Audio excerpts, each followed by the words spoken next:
Glasgow, city of architecture and design, 1999. A city brimming with civic pride and industrial prowess. But it's a city constipatedly congested, backed up, tip the tail, bumper-to-bumper with traffic. And here's a man who couldn't take it anymore, who said, no, that's enough. There has to be more to life than being stuck in traffic. That seems to be the problem with modern life. People just don't seem to take the time out to smell flowers or amuse themselves in idle contemplation. They're too busy phone conferencing with somebody stuck 2 cars behind them in a traffic jam. Oh, what in the good name of Garibaldi biscuit could this be about? Nigel, your mission, should you choose to accept it, is to cross Glasgow at its busiest time. But not using fossil fuels, but green methods of transportation. About time too, seeing as I'm really rather fed up of walking and my alarmist body language. So we've got a plethora of green machines for your delectation. Let's find out whether 2 or perhaps even 3 wheels are better than 4. First up, we have the Brompton foldaway bike. Now, in theory, I should be able to mantle this in 10 seconds flat. First, you engage the seating mechanism to its fullest extent, because I'm a big boy. Then, with a nifty flick of the wrist, you open her out like so. Well, perhaps not quite so. Ooh, that's neat. Okay. So, well, the Brompton's got a nice smooth action, especially downhill, and I find it really quite nice. And the added advantage of being able to fold it together and store it away in the office or in the suitcase is brilliant. Great for inner city cyclists everywhere.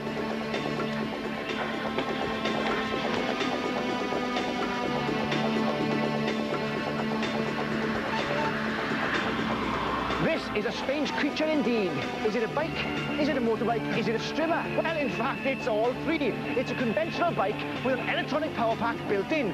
Quite expensive, but it gives you the extra oomph you need when you want to take care of business.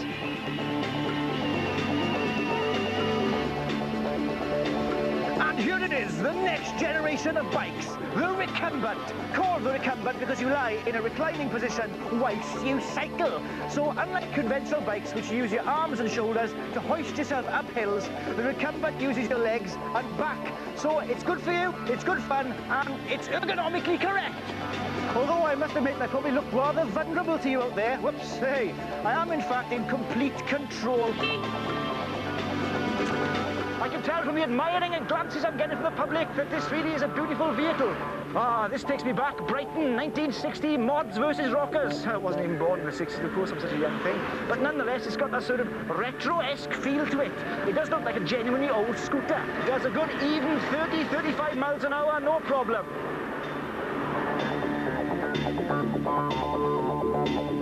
This is the City Bug, which has to be one of the strangest vehicles of all. It's like a skateboard with an outboard motor and a plank up the middle for you to steer with.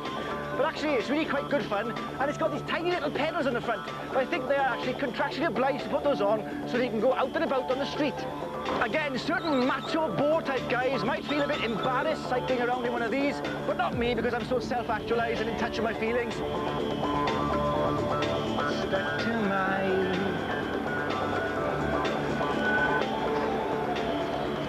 Nice big boy. We've seen the recumbent, but what about this? A 3-wheeler recumbent with a steering done in the back wheels and servo-assisted fulcrum tilt mechanism to enable you to corner those bends. As a young boy, you might have got your dad to make you a gamboat, we used to call them in Wales, which is basically planks of wood stuck to pram wheels. And this is very much on the same principle, except it was probably made by someone like Stephen Hawking, as it's aerodynamically advanced. So now you have experienced vicariously the awesome power of the electric vehicle. Which one would you pick if you're in a tight spot and you want to get out of it fast? Would it be the Brompton foldaway bicycle? A little bit too senior citizen, I think. Or what about the electric add-ons to the conventional bike? No, actually a little bit too heavy for the up and down the stairs. Or what about the frankly terrifying recumbent with its back wheel steering? It takes a long while to get used to, but once you did, that would be the business. Or what about the retro-esque Suncom? No, I'd rather set trends than be part of them. What about this, the high central gravity recumbent? No, a little bit too terrifying. In fact, for me, it has to be this, the City Bug. Small and perfectly well proportioned, and it actually matches the colour of my suit. And would you believe, I've just remembered it's my parents' wedding anniversary way back down in Wales, so if I leave now, I might be able to get there on time. November the 24th, 2006. Come on, come on, come on!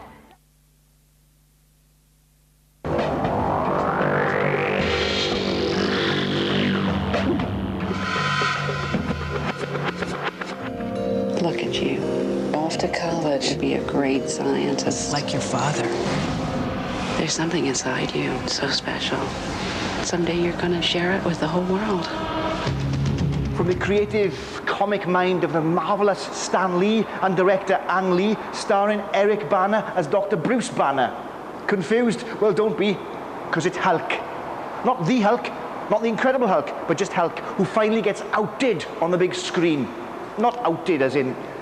Anyway, some people have said, come on, the Hulk is just an updating of Frankenstein and Beauty and the Beast, but with added post-war, Cold War, atomic power, DNA, cloning, subtext, paranoia issues. But there's a lot more to it than that. For instance, take the Hulk's oft-repeated leitmotif. You wouldn't like me when I'm angry. That taps in so well the teenage boys' soft-boned fantasies of having some huge hulking power within. So the next time they're being harangued, harassed and bullied by the local toughs, they can say, watch it, kid, because you wouldn't like me when I'm angry. Very persuasive psychology, that is. Or is that just me? Sir, negative on drill penetration. Damn it, drill him harder. Give me full RPMs. Come on, Hallman, come on.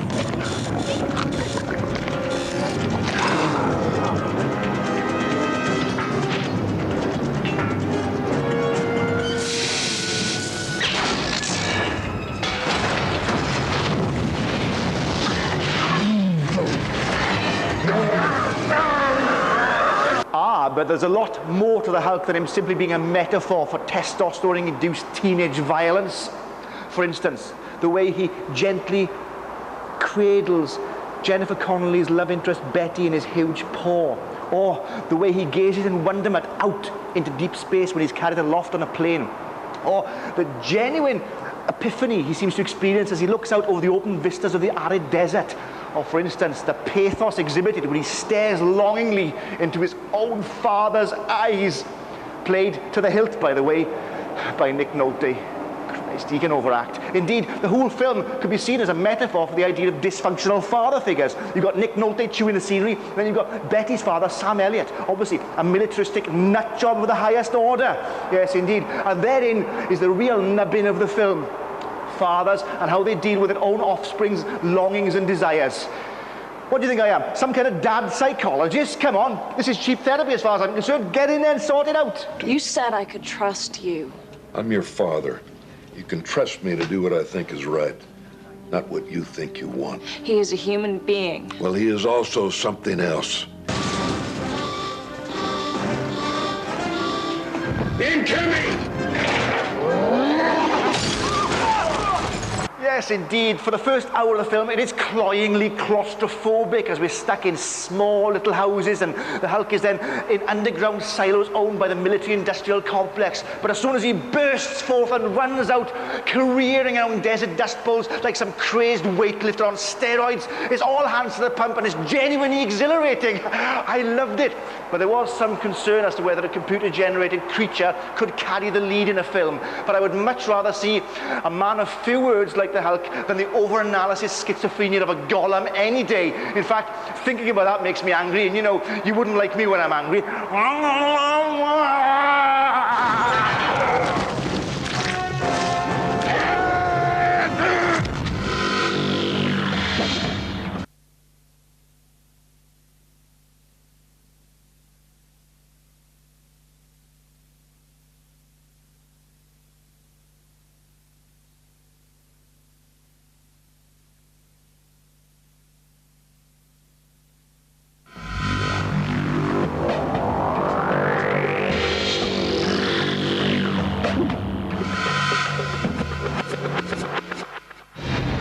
Imagine a world of permanent darkness, where machines control man's destiny. Imagine you were the only one who could stop it. But before you do, something terrible has to happen.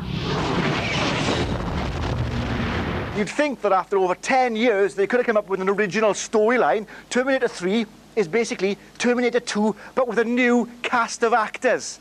apart from Arnie, of course, but he doesn't so much act as basically absorb all the light in every scene like some humanously supermassive black hole. Yes, it's all been done before. Arnie turns up nude, yawn, we've seen that before, goes into a bar, takes someone's clothes, puts someone's shades on, nicks a bike, goes off and finds John Connor and says, I have been programmed to protect you. But John Connor doesn't believe him. So they go off into the desert for a bit of male bonding epiphany. And soon after they become enlightened, they tool up like the X-Men and the A-Team and they rush off and fight the new Terminatrix, who's basically Tamsin Outhwaite from EastEnders. Claire Danes gets the empowered Linda Hamilton female role. And then Nick Stahl plays the 20-something John Connor as an ineffectual wimpoid.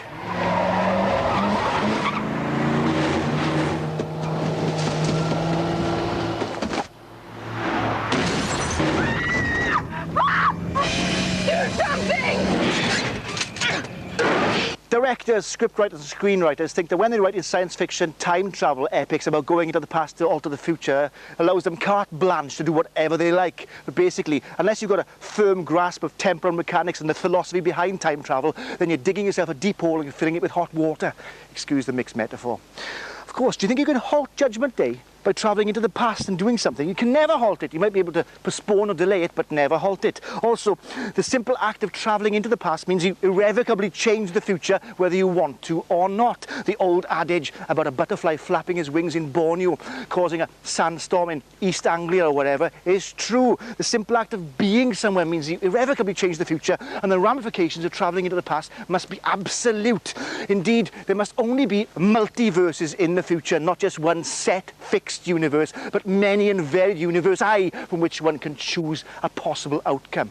My CPU is intact, but I cannot control my other functions. You don't have to do this. You don't want to do this. Desire is irrelevant. I am a machine. Arnie gamely tries to send up his old macho self by saying things like, I am obsolete. But that's all that does is remind you of the halcyon days way back when we were always surrounded by massively muscled macho actors in the 80s and early 90s. Arnie, Sly Stallone, Bruce Willis, Jean-Claude Van Damme. Oh, those days were great. Of course, these days we like our lead macho actors to be much more cerebrally challenging, like Keanu Reeves and Vin Diesel. Actually, if we could just rewind that now and pick it up from here. Of course, these days, we like our actors to be as cerebrally challenged as we did way back when. Some things never change. But I don't think the directors and scriptwriters ever go far enough with the notions of time travel and altering the past and the future. Come on, I can imagine a future where Arnie might be running for governorship of California. Oh, that's way too far-fetched.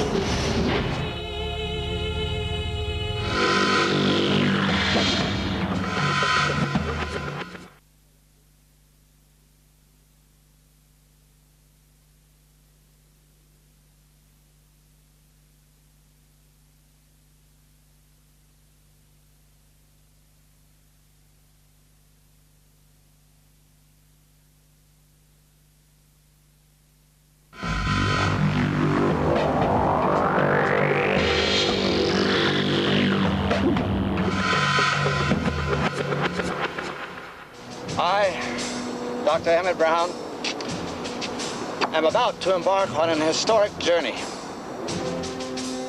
What am I thinking of? I almost forgot to bring extra plutonium. How do I ever expect to get back? One pellet, one trip. I must be out of my mind. What is it, Arnie?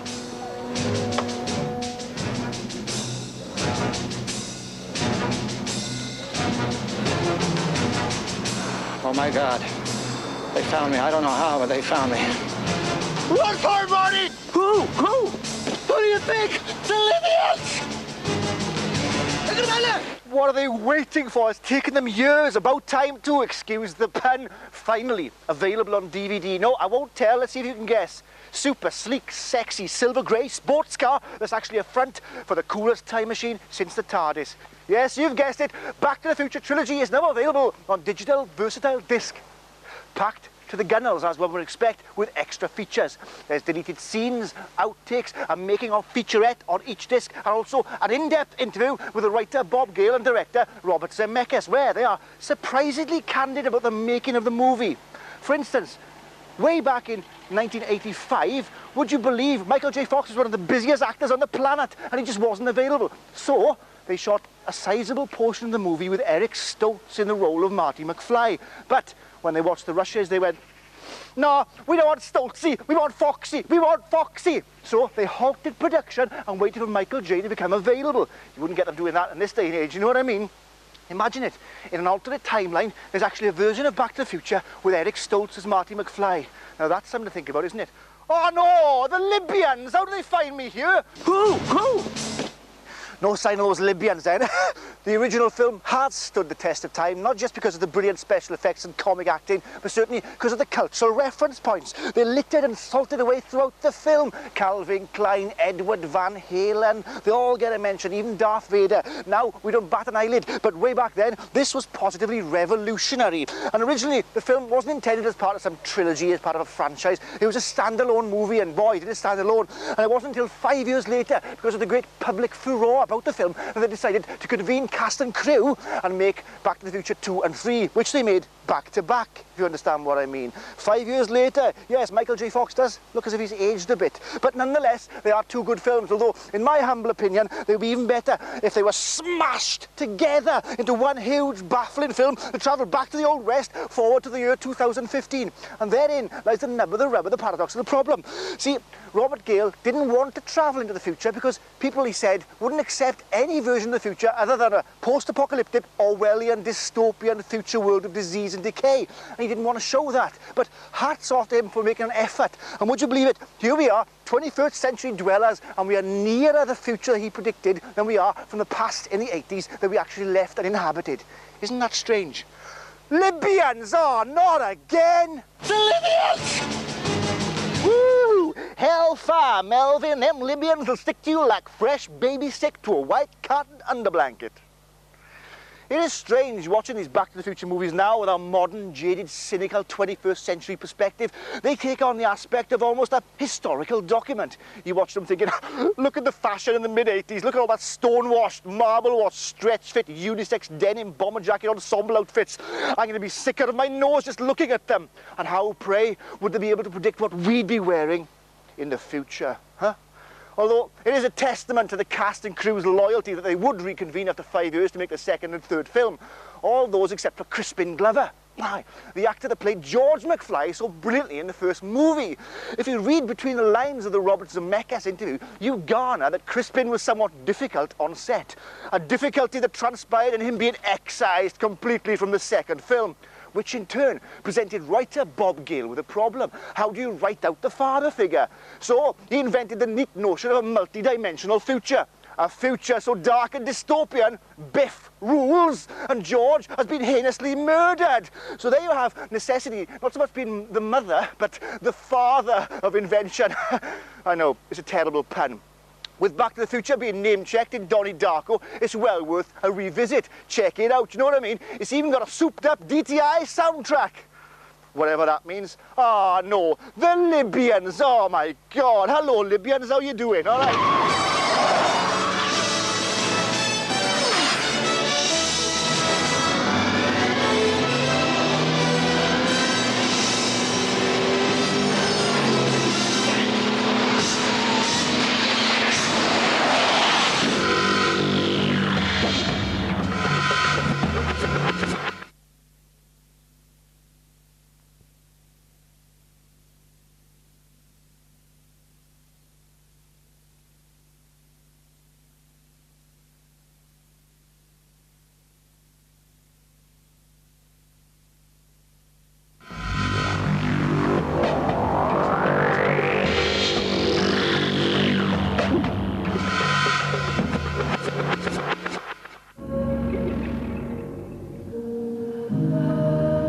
What is her name? Jack Thursby. Are you a spy? No. You will have to deceive other people about what you do for a living, even your own wife. You don't mind lying to your wife? No. Director Vincenzo Natali has likened his latest offering, Cypher, to that of a hybridless, genreless cross between Franz Kafka and James Bond. Well, it certainly has the paranoia to make it Kafkaesque, and Jeremy Northam's Jake Thursby is certainly Bond-esque, but crucially he's a Bond that harks back to the halcyon days of Ian Fleming's cult pulp fiction novellas. A flawed, fallible James Bond. Jack, like James, enjoys a drink. A scotch, single malt, on the rocks. He smokes incessantly, and he gets mixed up and embroiled in corporate shenanigans of which he knows not of, and also meets Lucy Liu's femme fatale. Crucially, he's not the Bond we see in the multiplexes today, served up by Cubby Broccoli, tooled up like a caricature of his former self, but this is a flawed Bond, a Bond that makes mistakes. Haven't we seen each other before? You'll have to come up with something more original than that.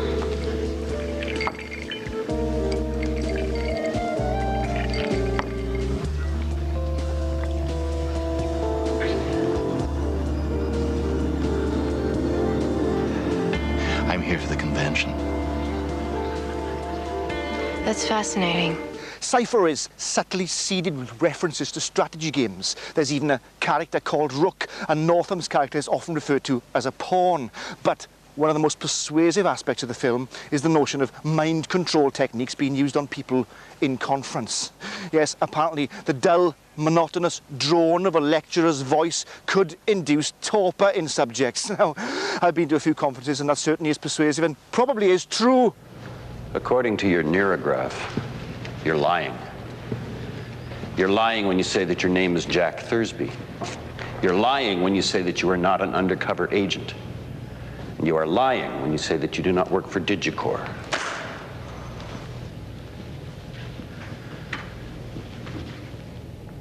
And I cannot tell you how happy that makes us. Now, it would be churlish of me not to reference films like The Usual Suspects, Matrix and Total Recall, but Natali has here, like in his earlier pared-down piece of psychodrama Cube, created a firmly believable world in Cypher, and crucially, it's not one that's dominated by computer-generated special effects. Indeed, some of the effects are decidedly hokey, but who cares? Because the film isn't about that. The film is about the notions of subversive nature and subversives not standing out in the crowd. In fact, Northam's character firmly believes he isn't the suburbanite who just cleans the car on a Sunday and pays the mortgage. There's a lot more to him than that. It's an elaborate facade created around him while he is in fact a sleeping agent waiting to be called to duty. Hang on a sec, my pen's vibrating. Yes, the goose have flown and Elvis has left the building. Yes, indeed. Yes. Yeah, okay. One last question, right? Sure. Are you a double agent?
Every 23 years, the creeper appears to feed on humans for 23 days. There's something going on out here, and I don't like it. I think if we just step... Yes, indeed. He's a bit of a picky eater, though. He wouldn't just take anyone. No, not just any old Tom, Dick or Harry. It has to be an arm from one, an eyebrow from another, a small intestine or a colon from a third person. Yes, on paper, Jeepers Creepers 2 does sound as dismally a cliched proposition as one should expect. A bunch of jocks break down in the middle of nowhere. Yes, because these days you have to factor in the fact that mobile phones are ruining horror films, so you have to explain why you can't get a signal. Yes, they're all vainglorious macho bores, even the girls. 12 less homophobic meatheads in the world now. Surely that's a good thing.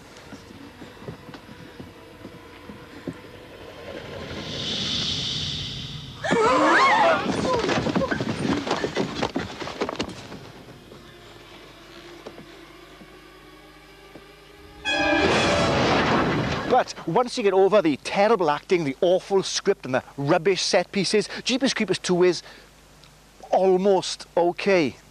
Which is hardly commendation, is it? You're not going to see that on the Brenton retail box, are you? Nigel says Jeepers Creepers 2 is almost okay. It's hardly the usual nerve-shredding white-knuckle roller coaster ride of hyperbole that reviewers usually say about this kind of effort.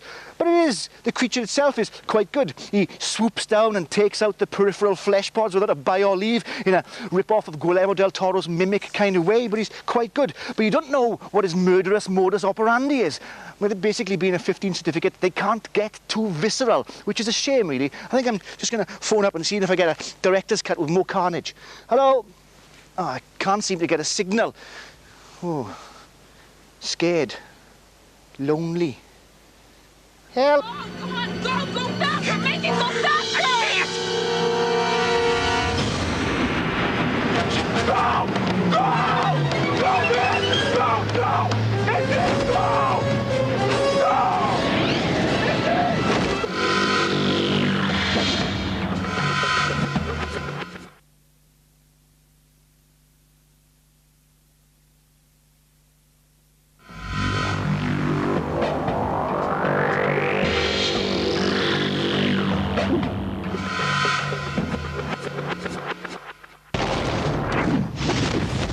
His name is Jonathan Rice, and he doesn't care who his weapons kill or why. Rice is going to find Pandora's box. Do you mean the Greek myth? That's the Sunday school version. It's a weapon more powerful than you could ever imagine. India, Kenya, Zanzibar, Tanzania, Greece, Hong Kong, and Newquay.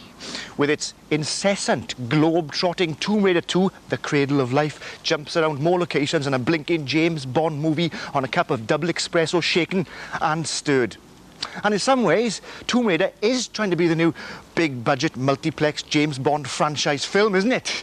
Yes, and seemingly it has achieved that on certain levels. For instance, it's as brainless as a James Bond film, with Lara's new nemesis being a bioterrorist called Rice, who seemingly came out of generic Baddies R Us central casting.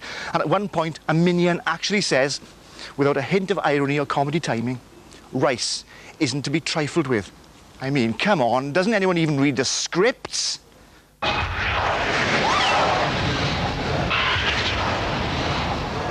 won't be any pod to find. Will there be any of us to find?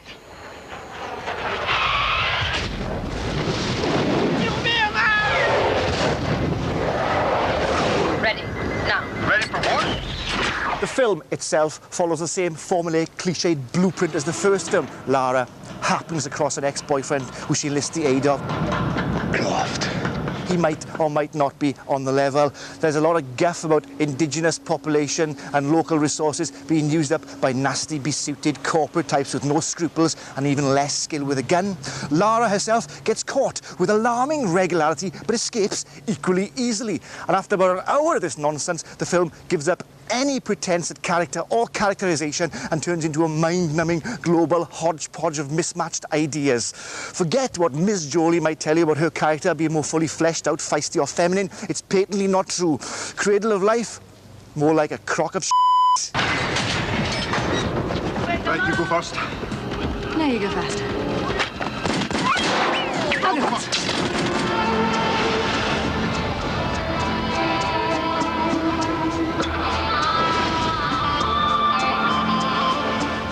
The story, in so much as there is a story, revolves around a spherical map which gives the hidden location to the mystical and mythical Pandora's box, which is hidden away in a volcano somewhere. After about 80-odd minutes of computer-generated copter crashes and cat-and-mouse car chases, the film then mysteriously morphs into Middle-earth territory with rock monsters jumping out of the volcanoes and taking out the army types. But I'm afraid it's too little, too late. Tomb Raider 2, The Cradle of Life, does nothing more than point up the inherent hubris of film directors like Jan de Bont, and also the basic problem with films when they're in production. They turn into rigid, militaristic hierarchies, allowing for no dissent or creative criticism, because everyone is basically careerist wage slaves waiting to get paid and stay on the movie-making bandwagon, which basically allows for huge, crumbling edifices like Tomb Raider 2 to get made on the feeblest and most crumbly foundations. There we are, filmmaking architecture, course 1.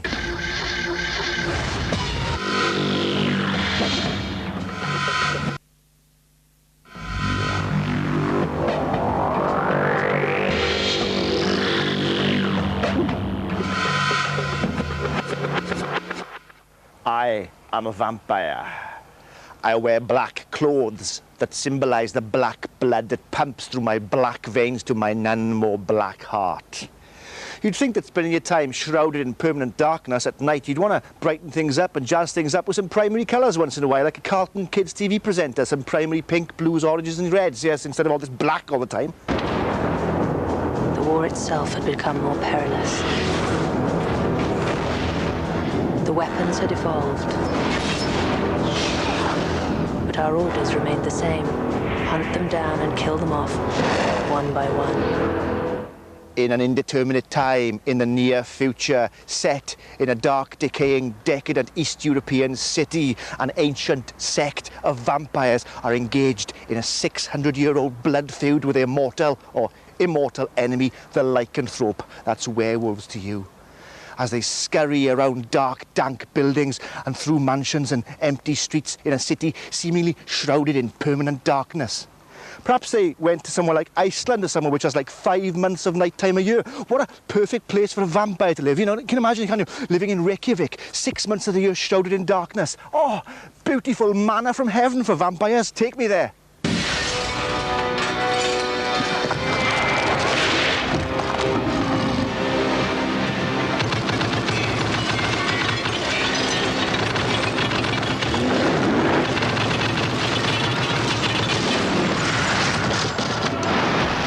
Our heroine, Kate Beckinsale, is like a crouching tigress kitted out in contractually obliged black PVC and leather, a sort of sub-dom, sub-S&M, sub-Trinity from Matrix look with matching cape. She flies through the air like a pale English rose version of Chow Yun-Fat. But she's got that awful upper-middle-class English drama school Liz Hurley glottal stop RP accent. But thankfully, she doesn't get much dialogue. I've got a real problem with these English actresses. No matter what role they're in, they always play the same upper-middle-class person with the same English accent. I say, you werewolves really are a lot of rather bad eggs, aren't you? I think I'll take you down with my Glocks, you mean mother...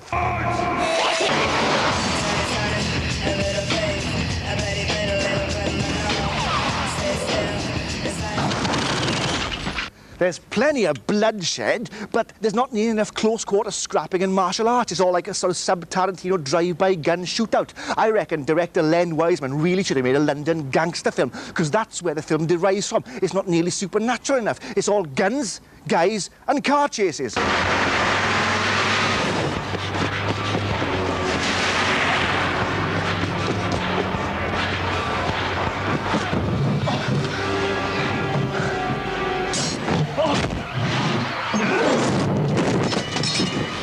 Underworld has a convoluted plot about ancient blood feuds and duplicitous double-dealing, but the final reckoning isn't profound or extreme enough. It's basically too little too late and doesn't redeem the film from being shamelessly copyist in its style, execution and editorial pacing.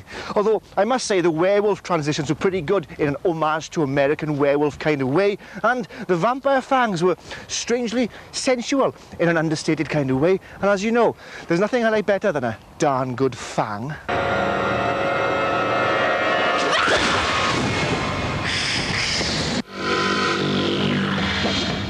Jerry, did you have to rein in his sort of trademark lifted eyebrow and dazzling white smile?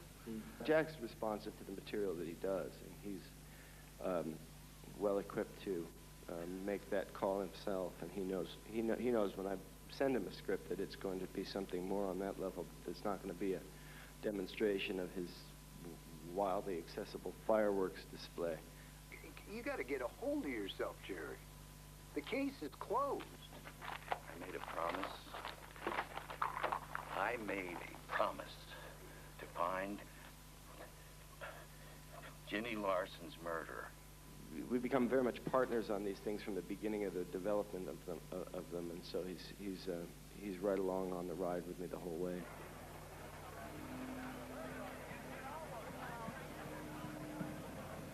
Where's Chrissy?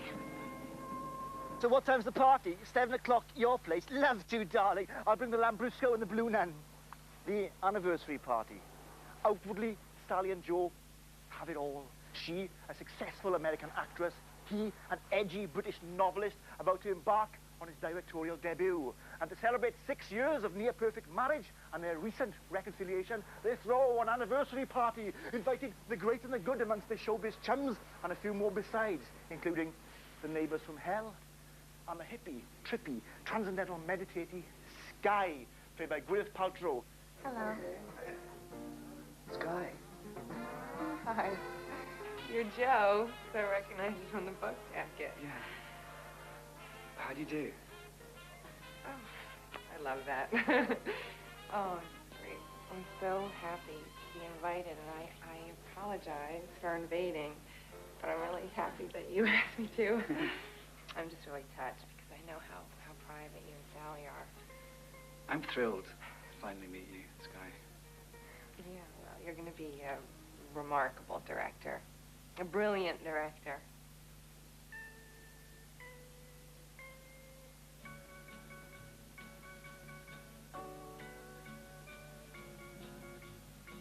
I think you're my first goddess. This film came about through Jennifer and I's friendship, but also because of the time that we wrote it and where we were in our lives. We were wanting to write about relationships, and one of the times we introduced it at a film festival, we said, you know, thanks to everyone we've ever had a relationship for screwing us up enough to make this film. And that's funny as well, because people come to see it, and friends and stuff, and they all think that it's them, which is quite, and often it is, but it's an amalgam, you know, of lots of different things.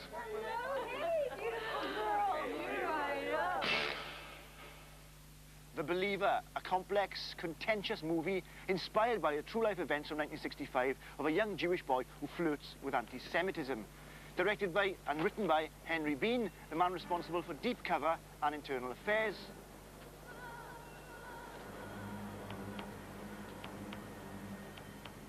One of the things I was trying to say in this film is that when we use the word love, we have a very simple notion of what we're talking about.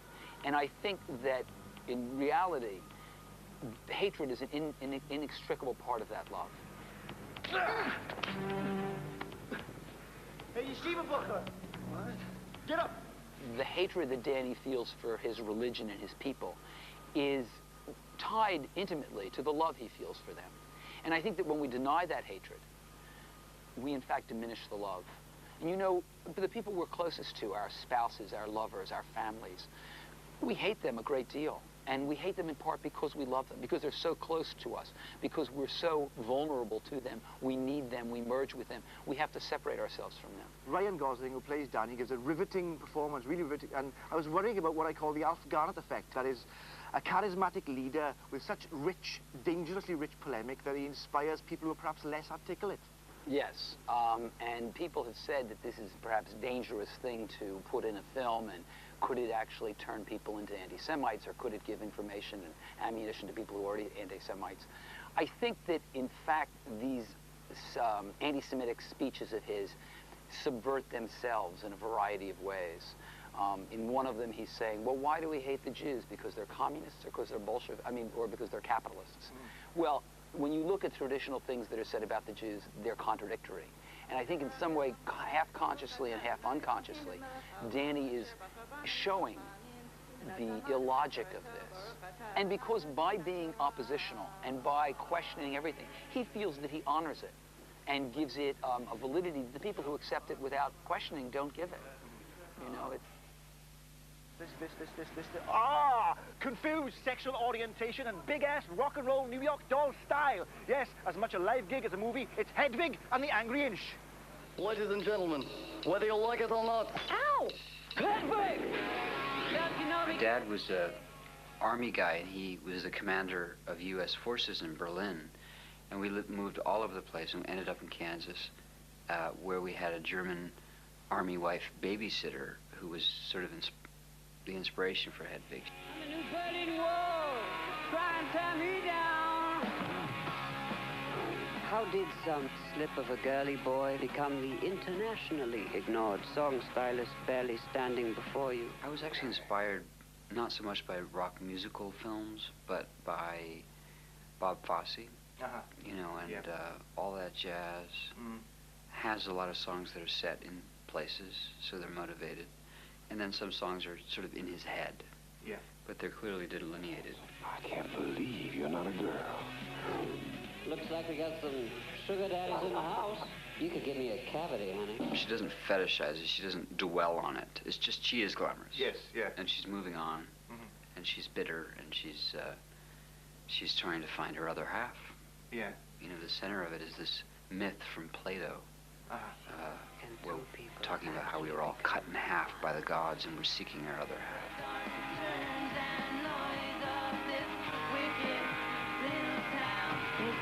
One day, in the late mid-'80s, I was in my early late 20s. I had a good career, but I just got tired of saying other people's words. And, you know, I felt like I'd built up a lot of parts of myself, but the writing part I hadn't. You know, and I was writing for other people. Then I realized, well, if I'm around, I know where the cast is, so I'll just write something for myself.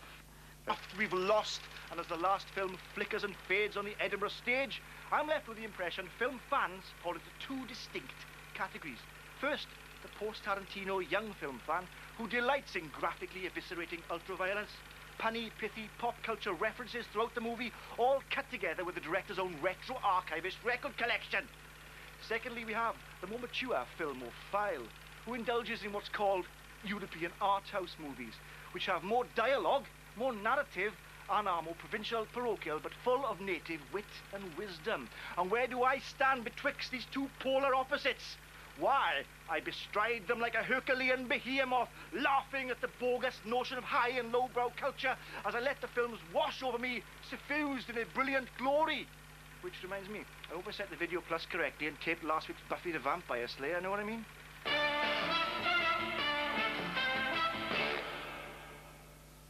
11-year-old Jimmy Spud's a bit of a paradox growing up in Newcastle upon Tyne. He doesn't like the football, you see.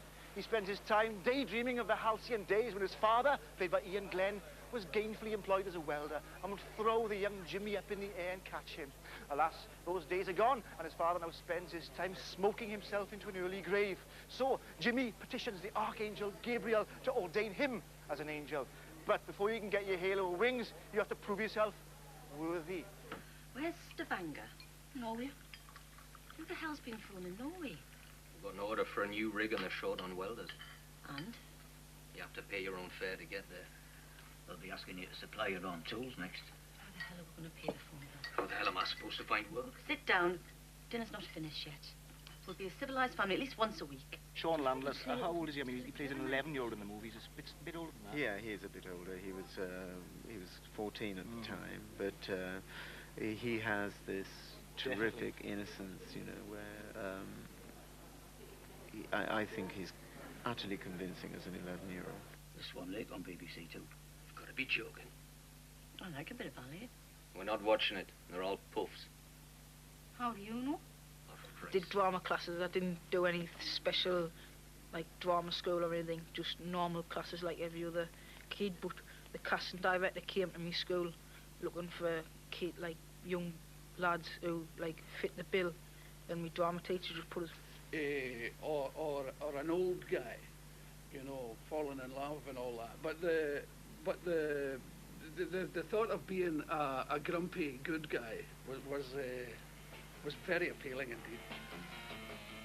Gabriel and Me is on general release from November the 2nd. Now there has to be more to life than paying bills, being stuck indoors, collecting scores, being a wage slave, living vicariously via the movies and drugs. There has to be more. So why not be a slave to the new god? The god of experience.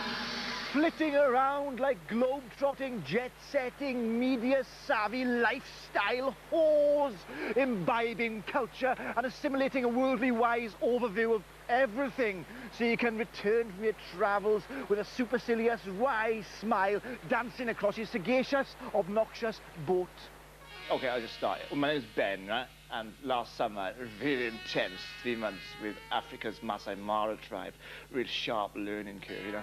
And although I am a strict vegan, have been all my life, in order to gain the respect of the warrior caste, I had to kill, skin, and eat an impala. Yeah, an amazing experience, right? And the tribal elders told me it was also their custom that I sucked the beast's heart and lungs out through its rectum. They were laughing at me, which I assume must be their custom as well, you know. If you've got money in the bank, cash in your wallet, or even just some spare change in a dish at home, you're in the top 8% of the world's wealthy. And if you're fortunate enough to have a roof over your head, you're better off than 75% of the rest of the world. We're all part of the... No, it's still a little bit sore, I have to say, yeah, a little bit swollen, but... I don't know anyone... Hey, wait a minute, all right, you've not heard the story yet. More sympathy than I got last week. Okay, that last week Jamie was hobbling about on the show, really milking it, okay? In fact, he even had to be carried into the studio at the beginning of the show by a heavily pregnant woman. Yes. Now, we have had loads of inquiries into exactly what happened to Jamie's foot last week. Jamie indeed claimed on the show that he'd injured himself whilst training for a fight with Prince Nassim. Which is true. Actually, the Sun newspaper did pick up on this story, saying the next day, Jamie Theakston was taken to hospital last night with a suspected broken ankle.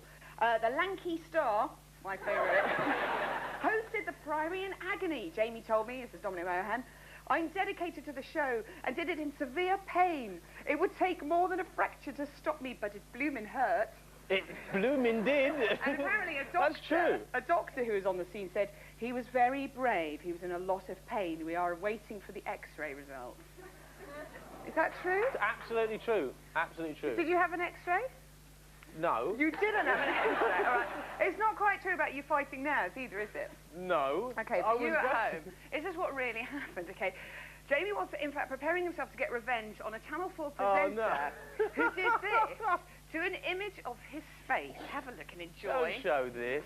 Here we have Vids presenter Nigel Buckland pummeling Jamie's face, which is stuck to a punch bag. Okay, slightly harsh there. So Jamie was so angry, he went out, bought a punch bag, got a picture of Nigel's face, put it on in the studio to give it a good hiding. And this is the moment in rehearsal last week when 6'5" heavyweight Jamie Theakston was beaten up by a child's punch bag. Okay, it's not very clear, this footage, because it was shot by a runner during rehearsal. Okay, have a quick look at this. Here he is with the punch bag. It's Nigel's face. Punches it, and then decides to kick it, not realising the handle is in fact metal. At which point he is counted out on a technical knockout. Hang on, whoa. Can I just say, can we watch that again, but can we turn the volume up a bit? Listen to where my foot breaks. Listen again. Can we play it again? Can we see that again? Just Here we go. Right, listen really carefully. Hang on.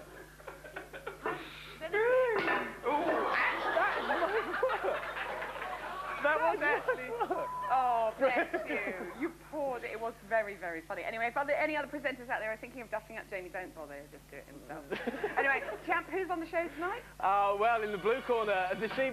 There has to be more to life than paying bills. The advantage will be able to fold it together and store it away. The boat. I gotta get that boat. War to the libertine who preys upon the virtues of the weak. My arse! Lorna is supposed to be a dramatic parable about the wages of sin, with Lorna herself getting increasingly frustrated at her lack of hard cock action from her prematurely ejaculating thick boyfriend. Before you can say zero tolerance, she's attacked and brutally raped by an ex-con. And in a twist that would make Sid the sexist blanch and blush, she turns all simpering servitude, cooking him steak and beans and buying him bottles of whiskey. Not the kind of message you can imagine preaching to young people today, but hey, I've got my eye-rolly glasses on, what do I care?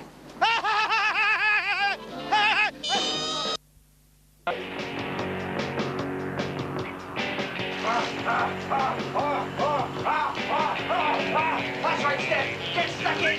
Give my craft a good see it to. And when you finish there, you can nip on the front and give my foreskin a good see it to as well. I don't end up like my friend Ashley with a big hard cheesy rind right underneath my bell end now, do I? Go on! Get stuck in!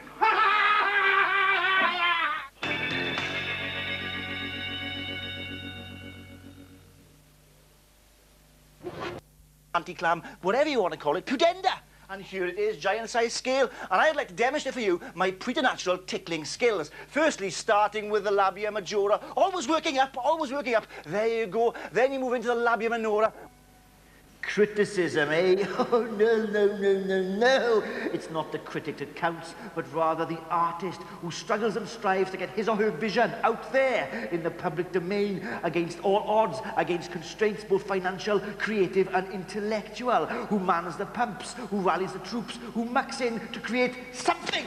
But what do the pundits do other than to slag them off for their efforts? Critics who write, produce and create nothing but merely bitch and deride others for having the audacity to try and tell a story and create something that might live on in the public domain. It's gone too far! It's time to redress the balance in favour of the artist, creator, producer, achiever and their need to express their individual vision against all odds, particularly against moribund, impotent criticism, which is dead. But wait. These artists don't live in a vacuum, do they? And if they've got the arrogance to believe they can educate, communicate, provoke and inform, well, they should be able to take some shit. Because if I've got to sit through another 90 minutes of gack, well, I'll jolly well eat my own arse clean off its hinges. This week we've got... We used to have an intensely competitive relationship way back when in the workplace. Yes, I'll hold, but get your go!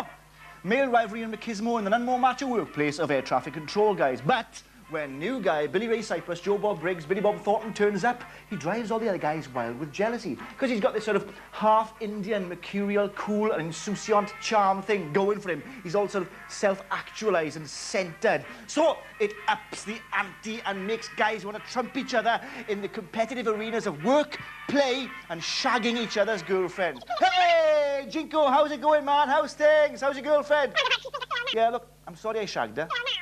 Your wife now? Hey, those were crazy times. Everyone shagged everybody those days. I even shagged my own girlfriend. Jinko, Jinko, Jinko. First of all, who, when they are rent asunder, say things like, oh, I didn't know how comfortable it'd be to lie on one's back. Cool comedy mixed with mad action in a mad mulch of a film with the usual subtle subtext about honour and loyalty. But, the film rolls along, as do the heads, which are decapitated in full crimson spurty glory. Bride of Whitehair 2 picks up where Bride of Whitehair 1 left off. I don't flush and I don't wipe. That's for Christians, that is. It's competition time! We've got a lovely pile of South Park box set videos to give away, the collective noun being an urco of South Park videos to give away to the lucky pre-pension parabolic embolism who can infarct the answer to this one simplistic question, the words of which Steph will impart to you using only the majestic ocular power of his hypnotic vision. What is the name of Bart Simpson's dog? We'll attend a concert by Australian piano genius and subject of film shine, David Helfgott. But due to a booking agent's error, chunky, trunk-wearing buffoon David Hasselhoff bounded on stage instead. He did one of those awful heavy metal power ballads that go down so well in Germany and Asia before throwing a red flotation device into the orchestra pit, diving headlong after it to perform emergency heart massage on a shocked and visibly upset second clarinetist who obviously and evidently wet herself. The micturation, because of the hot environment, floated up into the air and was the answer. So, send your answers by fax on 0141 353 6660. Or why not email us at vidsfourlater@aol.com. I know, Steph, we do have some bloody fun on this show, but the best bits are invariably cut out. Let's look at some of our hilarious bloopers. Now, The Unforgiven stars Clint Eastwood. Clint Eastwood! What? I said Clint Eastwood. What? What?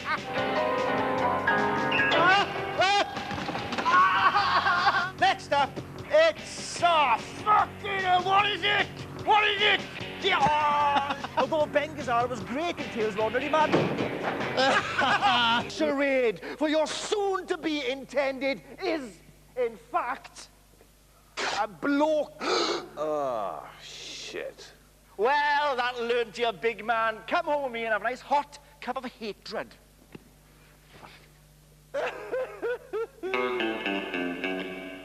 Hey, it's competition time. We've got a superlative sepia-tinted lamp of Golden Great Classics, the collective now meaning a griddle of Golden Great Classics, to give away to the lucky low central gravity felt suit wearing recent incumbent who owes his meteoric rise and recent success to me and me alone.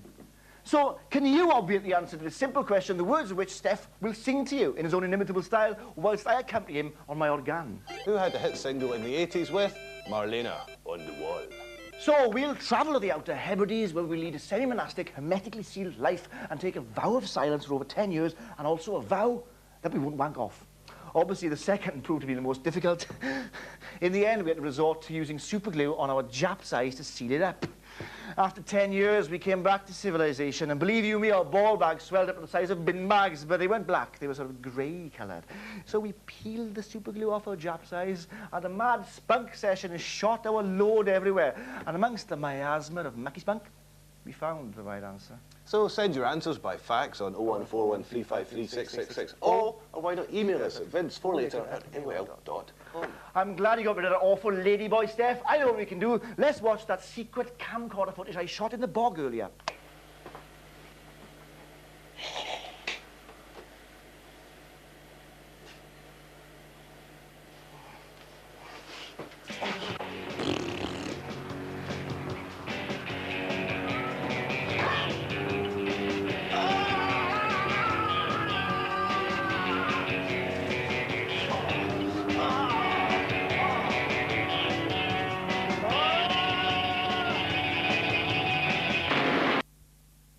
In ephemera that'll be out of date in 2 years' time.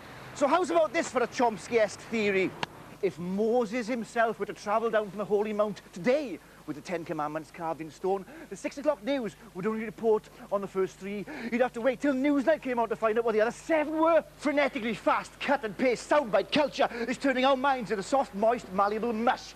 As the cuts get faster, the soundbites get smaller. But you love it! You low... Attention! Span! Filters! This week we've got Oriental May. Is out to buy from April the 24th. Check out the bit where he hones his one-arm swordsman technique from a half-burnt book. He really is a tasty low central gravity bastard, and try to keep up with the fast-cut whirling dervish camera action. It really has to be seen to be believed. It's almost like the visual equivalent of a Charlie Parker solo. Damn it!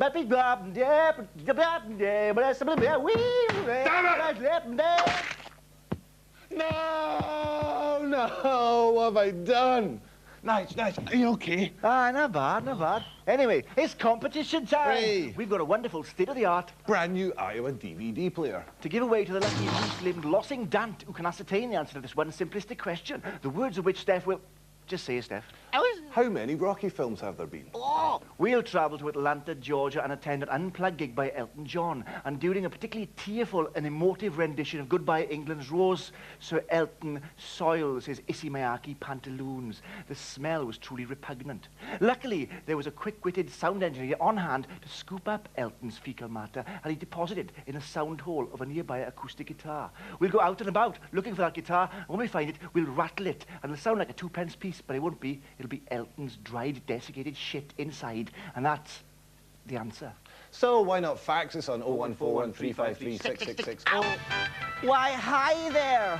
Welcome to this very special edition of Vids. Now, my name's Brett O'Neill McClumperty, and some of you might remember me from an advert I did some years ago. Dip your balls in the bollock water, the lavender-scented bollock water. But perhaps you don't get that one on your Queen's BBC. Now, you might have seen on your English news about the sad killing of Stefan Knives from Vids. And this is by way of a video obituary of those guys. If you like, a Vids bituary of the guys. But enough of my yakking, and let's be honest, who cares if those guys are dead? Because it's their work that lives on as a testament to their consummate professionalism and punctuality. So lie back, relax, and scratch yourself in a vulgar fashion if that's your bag, man, and enjoy this, their finest hour, which is, in fact, a half of an hour. Okay, roll the tape. This week we've got some guerrilla filmmaking, Creatures of the Night, a one-armed swordsman, and Linda Lovelace shows us her party piece. First up, Bowfinger. Written by and starring Stephen Martin. It's the usual romp through familiar territory. Martin plays the eponymous Bobby Bowfinger, who's got a script he reckons will slay Hollywood. If only he can get #1 black actor Kit Ramsey, played by Eddie Murphy, in the starring role. This he does by hook or by crook. And Murphy's character has got issues he needs to talk through with his shrink, like conspiracy theories and his need to flash his meat at unsuspecting cheerleaders, which skates pretty close to the truth, because in real life, Eddie Murphy likes nothing better than the company of ladyboys, which he furiously denies to the press. These Hollywood stars, they do have some bloody fun, don't they? They don't go far, but they do have some bloody fun. Do you have any experience in motion pictures? Oh, yeah, quite a bit. Can you believe it? These days, people go to university to study so-called seminal 70s TV programs. And every winsome, well-fed posh boy and posh girl wants to be the new face of youth or the new voice of MTV. The cult of the Z-list presenter is well and truly upon us. But there's one thing that terrifies these young presenters more than anything else. They'll do anything to try and avoid it, desperately filling it with over-enunciating doggerel and rancid opinionationalism. The thing they fear more than life itself is the terror and tyranny that is dead air.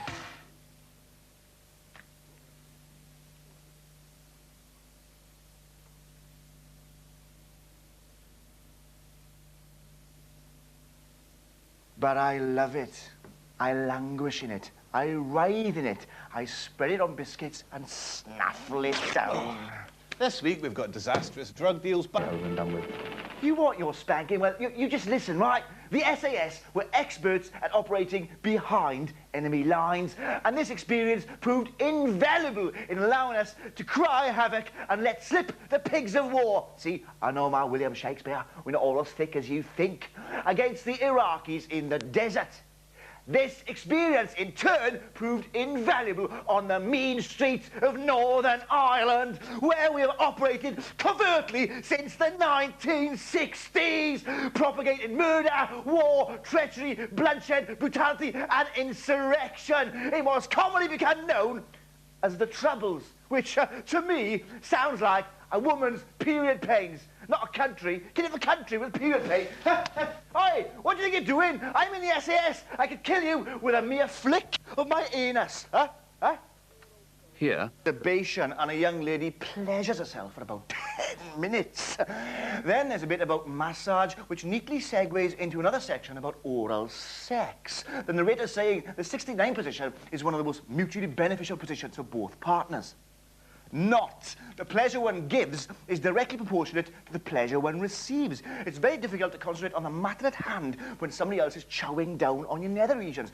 Better to bring your partner off first. Then you can lie back and relax as she snaffles down on your hardy perennial mandible root. Then the narrator says, better to warm your partner up and enter her slowly, as you don't want to tear her apart, which is something of a worrying phrase, I think. Hey, but in this era of truly interactive TV, why not interact with me? Do you want some oral sex? But all this fatuous stuff about variety being the spice of life during sexual congress is bollocks, isn't it? Someone like me was naturally proficient at making the beast with two backs. But there must be those poor souls out there that find it difficult maintaining and keeping an erection. They like glance like that, next thing you know, they just come in their pants. It's that easy for them, you see. So Steph and I do the occasional offering of advice to those poor sods out there in the netherworlds. And here's a letter here from Nimrod Soam, 74 Park Road, Cumbe Park of the Rhondda, wants to remain anonymous, you see. He says, I went for my usual fecal mass droppage at the toilet the other day, and would you believe it, my arsehole wouldn't close up afterwards. I was walking around crab-like with my bum like a big loose Wellington boot top. Please give me some advice, Yours, Nimrod. Well, Nimrod, to be honest, where does Huang Zhang Li's tash go? 1 minute he's sporting it with impunity, the next thing, it's not there. So, I studied this to degree level at university and soon realised that you can't see his tash on the long shot because, in effect, he's sporting bum fluff. But the kicks are fast and furious and well placed. But I have to say, it isn't like real fighting. If I think back to my early days when I would have ungainly drunken brawls in Treorchy Rugby Club car park and roll around in the glass and shit, the only way to beat the big ugly rugby boy was to pull clubs of his hair out and bite him really hard on the fleshy part under the arm until he passed out. The art of hiding. Bastards! French have much more joie de vivre than us dour, uptight Brits. More zest, more passion, more pleasure. Indeed, they seem to have an innate philosophy towards taking time out to shoot the breeze, develop interpersonal relationships, drink coffee, and generally go deeper, much deeper, than what laughingly passes for social interaction in Britain. I think the French could teach us a thing or two about stinking armpits and lifting, louping, stinking, ronking, buzzing breath as they suckle down frogs' legs and suck on snail shells. Oh, it's nice to hear a non-xenophobic mentality once in a while, isn't it?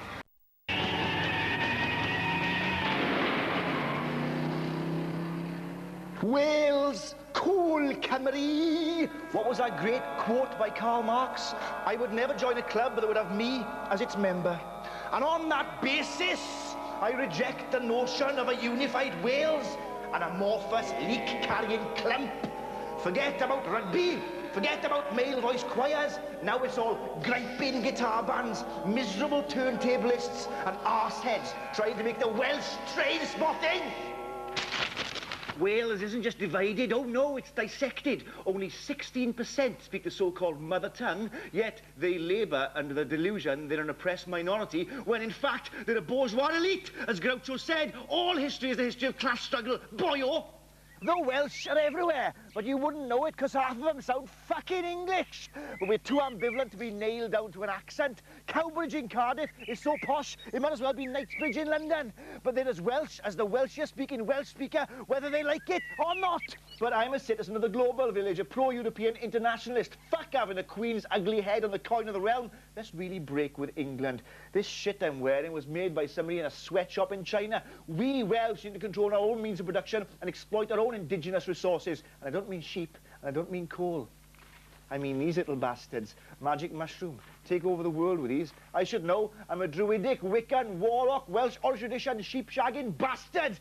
This week we've got death by drugs, death by video, death by syphilis, and death by mind-numbingly tedious French shit. Coming through, I'm coming through. No, but it's the Eminem of the Outer Hebrides.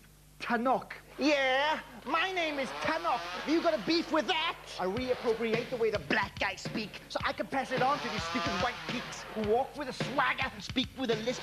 Don't look at my big baby, or you're gonna get me pissed and this. I'll cost you off my Christmas list. Language is evolving, it's changing all the time. It's rolling, and in the modern Dickens, documented heartland talking about street crime. Accuse me of this, accuse me of that. I don't give a flying fuck about I'll just go triple plat. What an old fucking wank. In comparison to kids, this just carries me. Someone's injured my pride. Hello, fuck you. Oh, I'm really gonna miss that little shit. Oh, well, at least my gruffle is spick and span and as shiny as a new penny. And you know what, Steph? It's competition time. We've got this rather marvellous souvlaki of Oh Brother Where Art Thou DVD and VHS to give to the lucky Leonard Rossiter who can respond in kind to this one simplistic question which Lucy and the Vids Saltman will lord over. Steph will ask the question in the style of Steph. Oh Brother, Where Art Thou was based on which novel by whom? Imagine an alternate universe. A universe where Tom Jones wasn't the sweating superstar we know today, but instead was an ordinary bloke living in his own hometown of Pontypridd in a terraced house, signing on invalidity benefit with a bad back, with a wife and 7 children. Imagine it. Cash my fucking gyro, I go out for a pint. Ah, the dodgy career, with the shits all night. Shit bomb, I laid a shit bomb. Bomb, shit bomb. Oh, nice. Oh, fuck. So why not send your answers by fax? Television's new old boys network is five-a-side football after work. Hello, Miles, Giles, Matt, Sam, Jack and Dan. Let's get together for a wee bit of testosterone-induced male bonding. It's so real. It's positively proletarian. Man on, square ball, kick it, spit it. Oh, the mobile's vibrating. I must take this. It's probably my agent. Hello? Oh, lovely composition. Indeed, football teams are very much like film crews. Specific jobs for specific roles. And in the world of television, you will often hear this tired old cliche trotted out. Television's not a democracy, right? Indeed, it's more like a rigidly inflexible militaristic hierarchy full of status-obsessed careerist ladder climbers. And that, ladies and gentlemen, is why so much television is shit on a biscuit. Me and Steph are like a couple of bison caught in the condescending crosshairs of your camera's gaze. A couple of grunts to add to the illusion of TV as some sort of egalitarian, equal opportunities employer. A couple of Uncle Toms desperately over-enunciated in front of the lens, but never allowed behind it. Well, that's about to change. Give me that fucking lens. The lunatics have taken over the pre-post-production facility houses from you privileged Ponzi preeners, stuck on your fat arses, bones all soft from living in air-conditioned, centrally heated environments. We're going to lord it over you bastards for a change. But is it comedy and does it have the legs? And you really should be signposting it because the public are so thick, aren't they? This week, coffee culture. Are we European yet? Passionately arguing over the football scores like hot-blooded Latinos with a cup of espresso in each hand? Goal!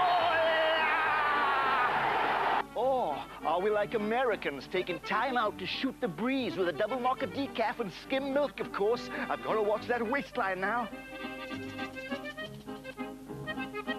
Continental coffee culture has arrived, with American mega companies setting up a chain of coffee houses the length and breadth of the high street, hoping to slake our thirst for the coffee bean, and hoping, too, that we imbibe the cool postmodern ambiance of the coffee emporia.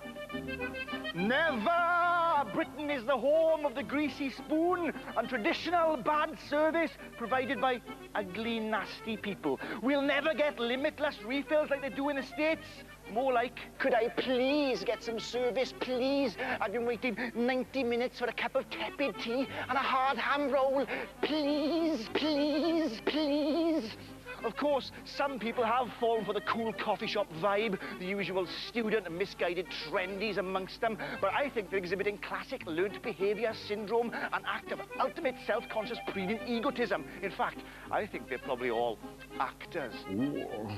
Here in Britain, we work longer hours than most of Europe, and it's way too cold, wet and damp for alfresco pavement pontification. Come on now, do you think that a cup of double mocha, half-calf, decaf is going to change hundreds of years of repression and get our passions and pulses racing like some over-gesticulating Frenchman full of joie de vivre and lust for life and passion? Do you? Do you? But it's worth a try. Hello, can I have a cup of my mum's Happy Shopper instant migraine attack caffeine blitz, please? Now! Lord! Woo, Benny! They're rowdy in the lead by a whopping 19 points. And we have Keith, we've got Nigel, we've got Steph. Hi, guys. Hi. How's it hanging? Everything cool? Yeah, it's not bad. Good. Do you want to tell me about your mascot? Oh, the bomb pipe? Yeah. I use this. I walk around with this to pick up hippie chicks. I say to them, do you want to come back to my place and get ripped? And then I lace it with muscle relaxant, and they turn into rag dolls. And I put this camera shake. I put this Heath Robinson type device on their arses, which sprays it at their arses, and then I oil my forearm. Nice, oh Lord! I think I've just transgressed all notions of taste and decency. Yeah, right, moving What are you going to do? rather quickly over to the women. No, next week is National Science Week, right? Scientists are saying in the future, what we're going to have is cloned oven-shaped cattle that fit perfectly into your oven, square cattle, thump in your oven like that. Also, we're talking about breeding houseboat-sized chickens with tiny, tiny marble-sized heads. Do you think science is, like, out of control, then? Could it be? It could be, These scientists are laughing at us, aren't they? What? They got their white coats on and they're laughing at us. Years ago, people believed in religion, didn't they? That was the strong belief. Now, no one believes in religion. Everyone believes in science. It's like the new religion, isn't it? Imagine a white dove, right?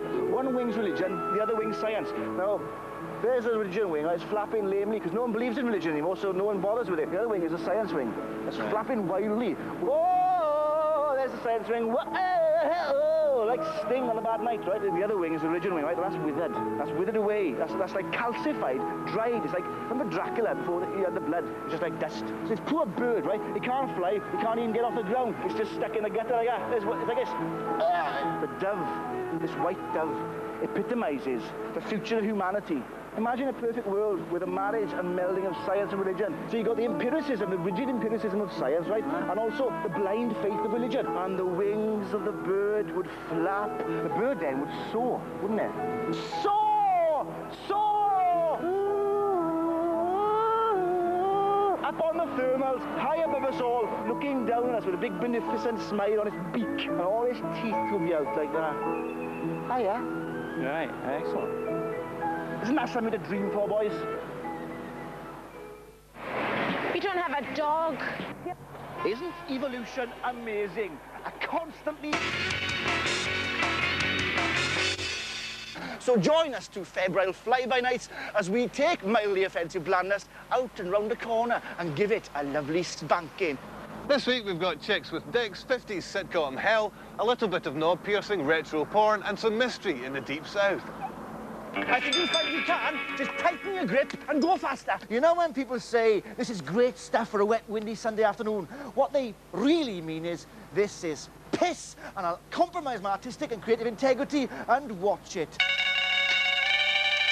Avalanche was one of the worst films I've seen in a long time. The script, acting and storyline are awful, and the special effects are so bad they make the Thunderbirds seem like some of Industrial Light and Magic's finest work. Oh, shit! The Blair Witch Project. Now, I wonder whether there's anything we can say about that film that hasn't already been said. Well, actually, yes. From the opening title sequence to the end credits, Doberman is a stylish, slick, violent action fest that is a case of style over substance. Who would win in a fight between a shark and a zombie? Well, a zombie, for Christ's sake, which would mean the normally flesh-eating shark would be a zombie flesh-eating shark. A bunch of twats go out into the woods and don't come back again. Good, they were awful American media wannabes who, as soon as a tiny bit of shit hits the fan, bickered, fell out and couldn't agree who was in charge.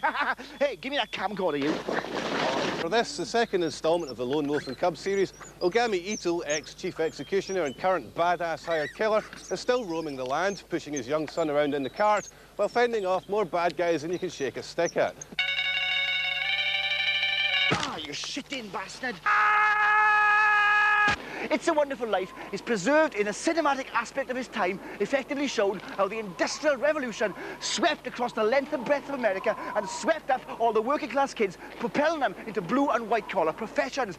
In Capra's mythic tale that still resonates with us today, indeed, James Stewart is the ultimate compassionate capitalist, isn't he? Next up, Schizopolis. Look, Steph, look at them all. Look at them all racing along the cultural affectation road, drunk on the bogus notion they're part of some cool zeitgeist collective unconsciousness. Desperate dispatch to a man. But not you and I, though, Steph. Oh, no, not you and I. We're digging a different furrow. Our destination, proletarian zeal and vigour. Our eyes are wide open to the posturing piss that passes for pretentious comments. For we are the critical Ubermensch.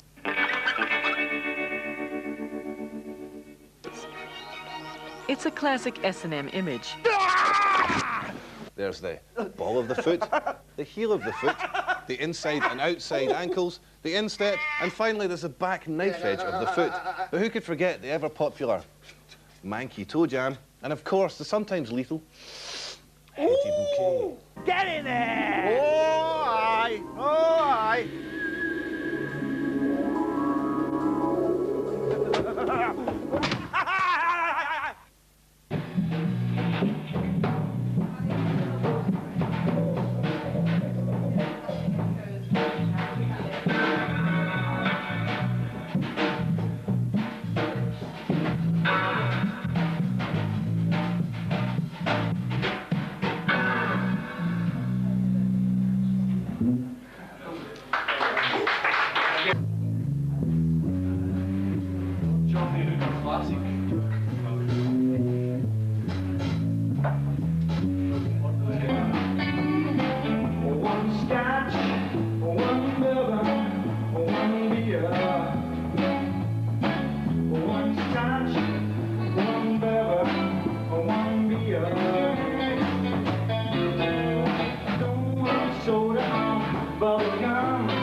I'm going to attempt some here. If it doesn't work,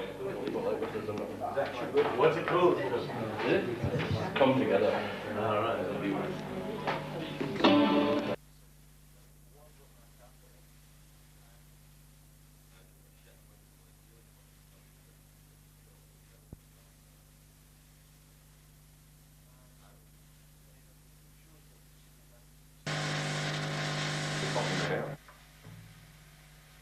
We like that, yeah, we like that. Yeah, we like that a lot, yeah, it's great. I'm good, yeah. I've turned this down so it'll compensate for the fact you've been loud, hopefully.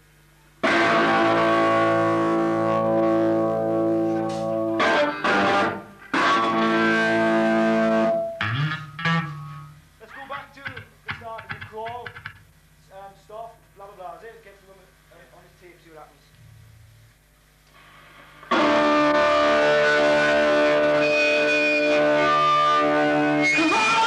Sky for you.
to me.